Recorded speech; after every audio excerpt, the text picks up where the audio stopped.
What's up, everybody? Welcome back to another Marvel Snap video, and today's a pretty big day for Marvel Snap because a huge surprise patch just dropped and a whole bunch of changes went down. It seems like the meta is going to completely shake up after this, so let's go ahead and get into it. I'm not going to waste any more of your time here. So starting off with general updates, we have some card series drops. This was previously announced, so I'm not going to be spending too much time onto this, but there is a little note here that says Series 4 and Series 4 now have shared rotation protection in the token shop. So what I take away from that is that it means when new cards come in that they will rotate every so often instead of the same card showing up over and over again. If anyone has a better explanation for that, let me know. Added a confirmation dialogue when purchasing season pass levels. I think there should always be some kind of confirmation box whenever you're purchasing something, so small change but good change there. Tapping credits or gold icons at the top of the screen will navigate to shop. Another small change, not necessary, but sure, you know, a good change nonetheless. Then we have some art and visual effect changes. Made Onslaught VFX faster, especially for Bar Sinister, so I guess just kind of speeds up the animation a little bit. Added additional VFX to location affected by Claw's ability. I have not seen that yet, but pretty cool. I like playing Claw. Added a notification for you when you try to discard while your hand is empty. Okay, so I guess that's something good for discard decks. Added animation for Rickety Bridge. And Mysterio's illusions will now use your Mysterio variant. So this is actually a pretty small change, but also kind of a big one. I feel like a lot of people kind of wanted this. I don't have a Mysterio variant myself, but if I did, I would actually be very, very happy about that. So I really, really like this change.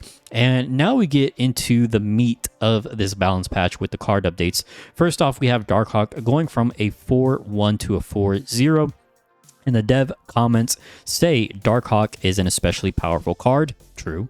As we prepared this balance change before the Silver Surfer and Zabu nerfs went live, we didn't want to hit him too hard. However, we definitely felt that knocking off at least one power from him is warranted, and we will continue to monitor his performance. So I think this is fair. Darkhawk did get kind of hit pretty hard with a nerf indirectly from the Zabu nerf, since you can't play, let's say, like Wong and Rock Slide in the same turn. I think this is okay for now. I think Darkhawk is just a really strong card that doesn't really require a lot of thought, right? Like, it's fairly easy to just get him to double digits power with things like Korg and Black Widow and Rock Slide. So I think he's just like a really, really good value for his cost. So I think this is fine. I guess we'll kind of see where the meta goes, right? And yeah, see where it takes him. But I think he's definitely still a really good card. Maybe a tier 2 deck now instead of tier 1. I don't know. I guess we'll see. Next up, we have Thanos going from a 6-8 to a 6-11. We think Thanos is one of the coolest cards, and we're a bit sad that he himself isn't played often. Most Thanos decks focus primarily on making good use of the stones, but we want to make sure that the Mad Titan himself has enough power to play. So I think this does kind of make sense after I thought about it a little bit. My initial reaction was like, what? They're buffing Thanos? Like, Thanos is already one of the best cards in the game at the moment. And it is a buff, but at the same time, it makes him more vulnerable to Shang-Chi because 6'8 is just below that Shang-Chi range. But now that he's a 6'11, he is always going to be within range of Shang-Chi. So I'm not exactly sure about this change just yet. I think it's might actually be like low-key a nerf, right? That he's more vulnerable to Shang-Chi now. Because I feel like, yeah, it really isn't that often when you play all those stones and play Thanos on top of that. So I don't think this is going to be that big of a change, but too early to say. So I don't know. I guess we'll see. And this is the one I'm most excited for. Sandman 4-1 to a 5-5. If you watched some of my previous videos, you know I'm a big Sandman lover. I've been wanting Sandman to get buffed for a while now. I was not expecting this buff, though, to be honest. I thought they'd just push him to a 4-2, maybe a 4-3. 5-5 is a pretty significant change. So let's take a look at their comment here. They say, many of the strongest decks right now have strategies centered around playing multiple cards on turn 6, which is true, like Sarah decks and Deathwave decks. Sandman should be a good answer to these decks, but he didn't quite have the sand to stand up to them with his previous stat line. We're giving him a bit more power to make him a more competitive card, but also subsequently bumping up his cost. So on initial thought, I really like this change. I think Sandman is an important card to kind of keep other decks in check, right? Like those really explosive decks that play a lot of cards on turn 6, like the Sarah decks, like the Death Wave decks, and especially Mr. Negative decks can just output an insane amount of points on turn 6. So Sandman just really shuts down a lot of those decks. The thing is, now that he's 5 cost, he is a little bit more awkward in some situations. Like you can't ramp into him with a Zabu or Psylocke anymore, which to be honest, I don't think was the best way to play Sandman. I think the best way to play Sandman previously was just play as many points as you can, turns 1 through 3, then drop him on 4. That way you're not losing that much tempo. So 5/5 is a pretty decent stat line. What makes this very interesting is that he curves very well into Electro. I think Electro ramp is going to be the best way to play Sandman now, because you play Electro on turn 3, then by turn 4 you have 5 energy, so you can play Sandman on turn 4, and for 5 energy, 5 power is not bad. So I think Sandman ramp with Electro is going to be the strongest Sandman deck at the moment. But again, maybe it's too early to say, right? I was experimenting with a Sandman Electro deck myself a little bit. It felt pretty good, but not busted by any means. There's also ongoing decks you can play him in, right? I was also experimenting with Ongoing Destroyer with Sandman in there, because ongoing decks usually just play one card on turn 6 anyways. It's either Destroyer or Spectrum. So I think Sandman is a good fit in ongoing decks as well. And yeah, so I'm really excited about this overall. I think people are kind of, I don't want to say upset about this, but kind of scared of what the meta can turn into be with Sandman in the meta. And I don't know. I'm excited, man. I really like this change. I really think Sandman is one of those cards that you need in this game. Like, I know he's annoying to play against, but he's one of those cards you need to keep a lot of decks in check. Same thing with Leech, right? Like, Leech is very annoying to play against, but he keeps a lot of decks in check. So very, very happy with this. And yeah, I guess we'll see over time what are the best Sandman decks. I'm sure I'll come up with a few decks and make some videos on my channel, so stay subscribed for that. And then we have another dev comment. The cards below are rather weak at the moment, so we're giving them a small buff to help them perform a bit better. Spider-Woman 5/7 to 5/8, Namor 4/5 to 4/6, and Dagger 2/1 to 2/2.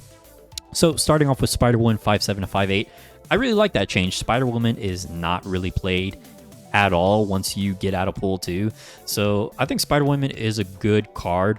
I think actually if you have Ghost, I think Ghost actually makes Spider-Woman a very, very strong card, because you're revealing second when you have Ghost on the board. One of the problems I have with Spider-Woman is that if you're revealing first and you play her at a location and your opponent play cards at that location as well, it's only going to affect the cards that have been revealed already. It's not going to affect the cards that haven't been revealed yet. So I think 1 power will make her a little bit more playable. Maybe we'll see her in some on-reveal decks. And yeah, I think if you have Ghost, I would definitely try a Ghost Spider-Woman, maybe sort of on-reveal counter control deck. I don't know.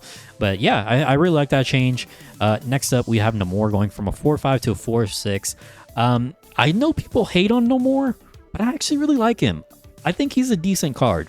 He's not amazing, don't get me wrong, but I think he's a decent card. I was actually experimenting with an ongoing deck with the new Namor and the new Sandman, and I think it could be decent. Like a 4/6, and then he has his ongoing ability +5 if he's the only card at that location. So he'll go to a 4/11, which is a lot of points. And you can put extra points into his location with Mr. Fantastic, with Claw, with Spectrum. So I really like this change. I don't know if it's gonna make him like insanely better or anything like that. I don't think that many people are gonna be jumping on playing Namor, you know. But you know, it's something. I appreciate that they're at least looking at these lesser played cards and seeing what they can do to buff them up instead of just nerfing cards all the time. I do like buffing cards that are not really played at the moment. So an interesting change. I'm definitely going to be experimenting more with ongoing decks with Namor in them. And then we have Dagger going from a 2/1 to a 2/2. This one I don't really care about, to be honest. Like, I like Dagger and I like movement decks, and I think movement decks are a lot of fun. I think Dagger was kind of fine as is, to be honest. The problem with move decks isn't the amount of power they can output, because they can actually put an amount of a crazy amount of power on the board. The problem with move decks is consistency, drawing your combo pieces in the right order, and locations, and the fact that we don't have a lot of movement enablers. And what I mean by that is we have a lot of cards that want to be moved, like Dagger, Human Torch, Multiple Man, Vulture, but we don't have enough cards to enable that movement, I think, in my opinion. So what I mean by that is the movement enablers are the cards like Iron Fist, Cloak, Heimdall, things like that. And I think we need another card that'll like move your cards to the right, because Heimdall moves all your cards to the left, and he's very predictable. So maybe we need a card that moves your other cards to the right, or maybe we change Heimdall, where it's like if you play Heimdall in the left, move your cards to the left. If you play him in the right, move your cards to the right. If you play him in the middle, do nothing. I don't know. But yeah, I don't think this is going to make a difference to move decks anytime soon, unfortunately. And then we have a text-only update to Yondu: destroy the top card of your opponent's deck. Yondu's text now accurately describes his effect. Please remember that most triggered and ongoing effects are not active while a card is still in your deck. So despite the word destroy, Yondu can remove Colossus and Wolverine with impunity. So I really like that they kind of clarified on Yondu's ability here, because his ability would count towards a destroy towards death, right? But his ability used to say remove a card from your opponent's deck, so it was always a little bit confusing. Just a nice little quality of life update. And then we have another text-only update. As an ongoing effort to improve card and location text, we've adjusted everything that currently says when you play a card to say after you play a card instead. We hope this makes it clear that these abilities trigger once a card has been fully played, including its on-reveal effects. None of these are functional changes: Angela, Bishop, Iron Fist, Lockjaw, and Titania. So I guess it's just kind of clarifying that when you play a card, it's going to trigger its on-reveal effect first, and then these list of cards will activate their ability: Angela, Bishop, Iron Fist, etc. So again, another small quality of life update. And then we have location updates. Sakaar, after this turn, put a card from each player's hand here. Sakaar has a lot of weird interactions with cards like Storm and Wave as a consequence of revealing a card mid-turn. While we're sad to lose the exciting moment of Sakaar revealing, we want to avoid these confusing interactions going forward. We think this design will also open up some interesting interaction points early in the game. As a note, Sakaar in the introductory missions will retain the ult effect. So I guess this is just kind of to mitigate those effects, like they said, like Storm and Wave, where let's say Sakaar pulled Wave, and then that turn it would be cards cost 4, and then the next turn cards still cost 4, so that could be a little bit of annoying. Sakaar is kind of one of those wild locations that can completely swing a game in your favor or against your favor, so I'm okay with this. It seems like a small change. Maybe you got to be a little bit more strategic with which cards you play and which cards you hold in your hand at the end of the turn when Sakaar plays. So yeah, I think it's okay for now. I guess we'll see once I start playing this location a little bit more. And then we have another text-only update. As noted in card updates, the following locations are being revised to use after instead of when for triggers related to playing a card. None of these are functional changes. So similar to the card updates listed above as well, just to kind of keep things more consistent. Gotta love consistency in card games. And then a small one they kind of snuck in here at the end, adjusted the cost of Clintar's symbiote from 1 to 4. So that means they can no longer be killed by Killmonger or Elektra, which I actually like, because I feel like they put out Clintar and then I was like, oh great, another destroy location, like oh great, more Killmongers running rampant. So I like that change. They don't die to Killmonger or Elektra anymore. I'm not sure where they came up with the number 4 though. If anyone knows, like, if that causes any unique interactions or maybe there's a reason they chose 4, let me know in the comments. And then they have a bunch of bug fixes. One that's kind of important to note here is Absorbing Man's effect can now be doubled by effects like Wong, Kamertage, and Odin. So I guess this is kind of like a low-key buff to Absorbing Man. Like, it's not intentionally a buff, but the card is supposed to work as intended now, right? So now his effect can be doubled up, which can be really, really strong. I haven't played a lot of Absorbing Man myself, to be honest, but yeah, I think this could be really strong in like hazmat decks is kind of the thing I think of off the top of my head. So for all my hazmat enjoyers out there, yeah. And then we have just a bunch more bug fixes. I'm not going to go through all of them because there is just a lot. But if you want to go ahead and look at them yourself, I will leave a link to the patch notes in the description of this video. And then there's a known issues list. And I think that's it. So yeah, a lot of interesting changes. It seems like Thanos is one of the top decks, if not the top deck at the moment. But Sandman directly counters Thanos decks, so I don't know. It's gonna be interesting. As a Sandman player myself, I'm very excited to brew up some different Sandman decks, some different ongoing decks with the new Namor. I do want to try out the new Spider-Woman as well because I got a pretty sweet Venomized Spider-Woman variant. So overall, I'm pretty happy with this update, I gotta say. I bet people are gonna get annoyed by Sandman though. Like, man, like I don't know.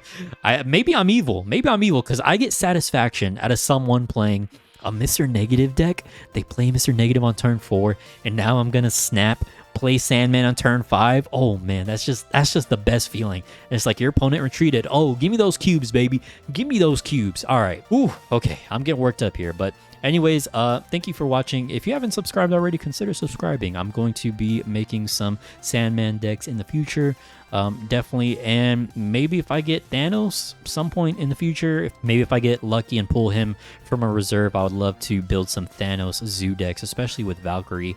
And yeah, so thanks for watching. I appreciate you guys. And if you stayed to the end of this video, the key word is going to be sand. So if you stay to the end of this video, type sand in the comments. I know you stayed to the end and that you're a real one for that, and I appreciate you. So once again, thanks for watching. Appreciate you. See you in the next one. Later. Jasper, say goodbye. Say goodbye.